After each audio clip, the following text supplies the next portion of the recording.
Hello everyone, welcome to our TEL 393 Manufacturing Systems project. This is Lakeside Manufacturing's process overview, and we made longboards.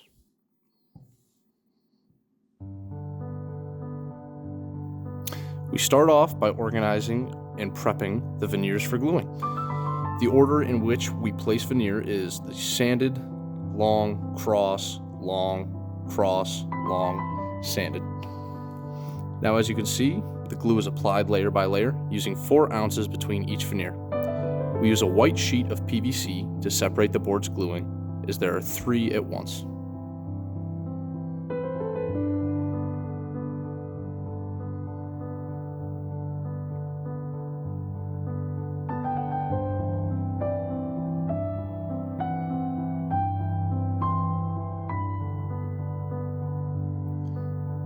The veneers are placed in the press and receive roughly 10 tons of pressure. They need to sit in the press for 24 hours in order for the glue to set.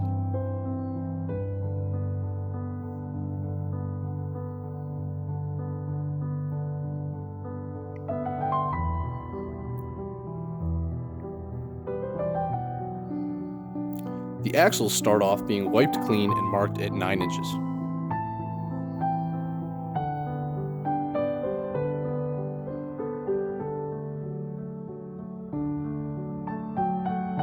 The axles are then cut with a grinder and checked by using a go-no-go gauge.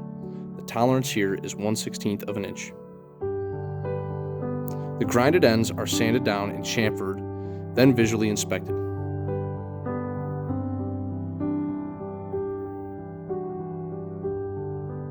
On the CNC lathe, the threads are cut onto the axles. The thread is 15/16 24, and after every cycle, the operator uses a nut to check that the threads are correct. As you can see here, Rob is doing that. He's putting the threads on, taking the threads off. The same is done on the other side of the axle. Then, once done, the axle is removed and wiped. This is more of the axle process.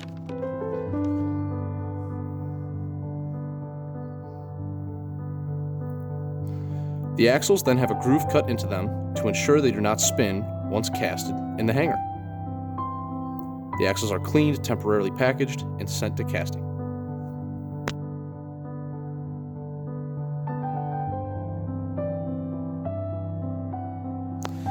The recycled raw aluminum gets cut up into pieces that will fill in the crucible. In the top right of the screen, the match plate is used to start the casting process.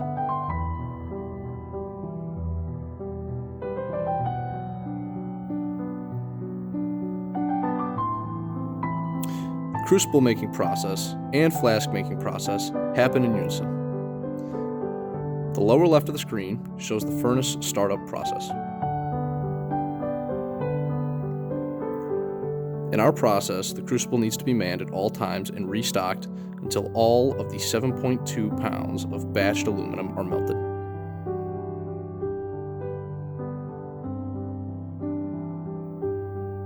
The second half of the mold is now being worked on. Due to tight geometries, the sand has to be packed very carefully.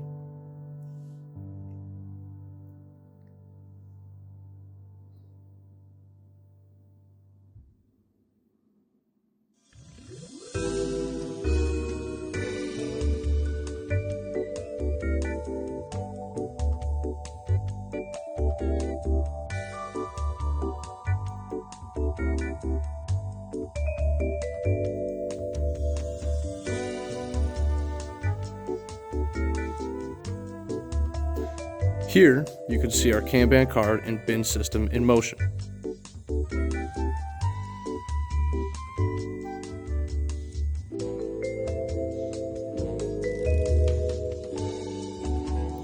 Ryan is now installing the sprue pin as well as the air vent sprues. And the axles are now set in the axle cavities in the mold.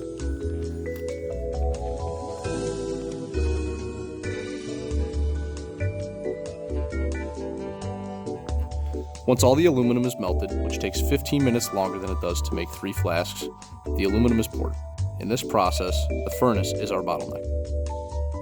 Once the casted part has cooled for an hour and a half, it then needs to be removed from the sand, cleaned off, and inspected. The air vent sprues are clipped off and the base plate/hanger are cut off of the main pour sprue. This becomes waste that is reused and fed into the furnace.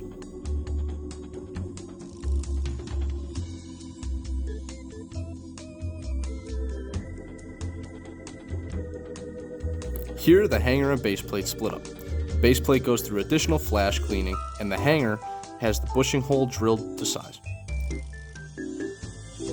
The base plates then have holes drilled in them to allow for fasteners to connect to the deck. The base plates and hangers meet up again and are sanded so all the faces are smooth.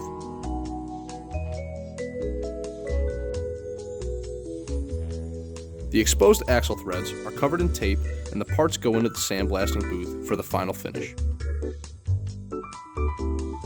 The hangers are sent to assembly, the base plate is sent to the wet mill, where the pivot cup and kingpin holes are drilled.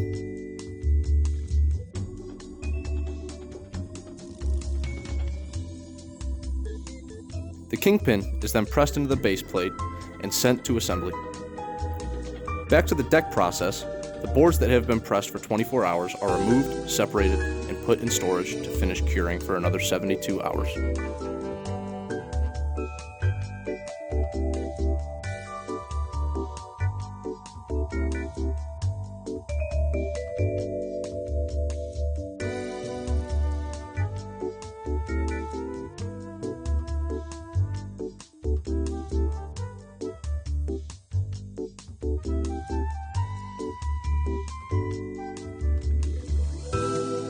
To start off the bushing process, mold release is applied to molds and brushed on.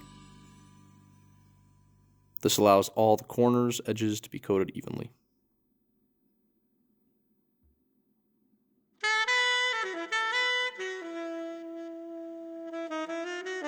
The molds are then assembled so they can accept the resin.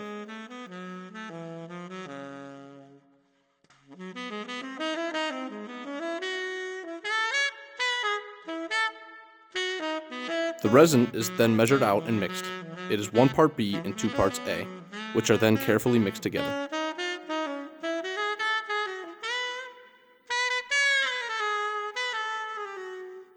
After mixing the resin, it is put into a vacuum to remove all of the excess air.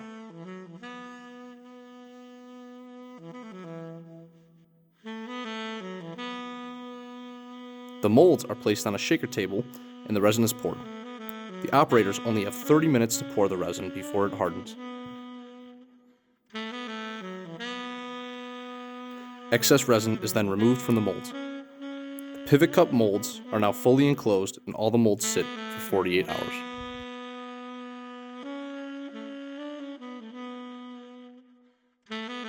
The molds are then separated and disassembled, allowing the operator to remove the bushings.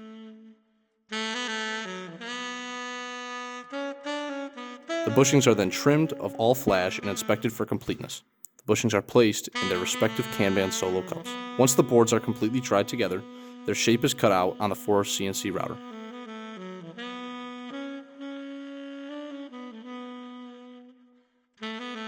The holes that allow the fasteners to hold the base plate are now drilled. Those holes are also countersunk so that the fasteners sit flush on the top of the deck.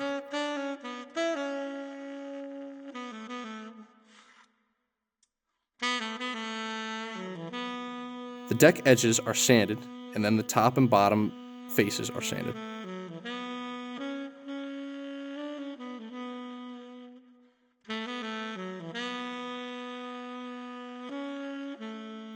The deck's bottom design is then engraved. Once engraved, the deck is finished using a rub-on polyurethane and sits for 30 minutes to dry.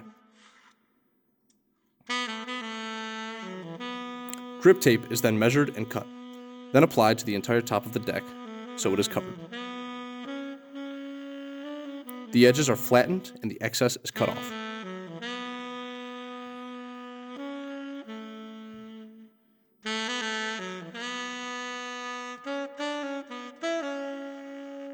The laser engraver is then used to cut the grip tape design. After the grip tape design has been engraved, the negatives are picked off, revealing the design.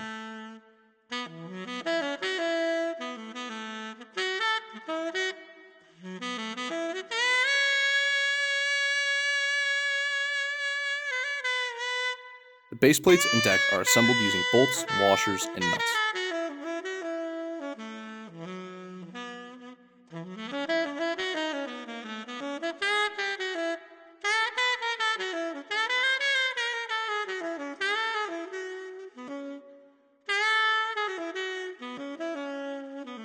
Base plate and deck are now assembled.